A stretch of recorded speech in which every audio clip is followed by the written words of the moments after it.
Pagsampa mo ng 22, sasampalin ka ng buhay na akala mo dati chill lang. Malalaman mo na yung mga salitang hindi pinupulot ang pera, na dati ay naririnig mo lang sa mga magulang mo. Magtatrabaho ka, magbabayad ng tubig at kuryente. Tapos trabaho, trabaho ulit, paulit-ulit.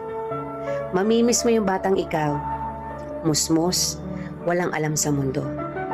May mga gabing bibilangin mo ang oras ng tulog mo kasi akala mo makakatulong ito. Gigising ka para kumayod, umanap ng pera. Perang akala mo sapat na. Pero dahil salat ka, wala kang magagawa kung hindi tanggapin ang katotohanang ganito ang buhay. Katotohanan dahil malaki ka na, malaki na rin ang bigat na papasanin mo. Dahil ngayong 22 ka na o 23 o 25 ka, malalaman mong hindi ka na lang nabubuhay para sa sarili mong pangarap. Real talk yan.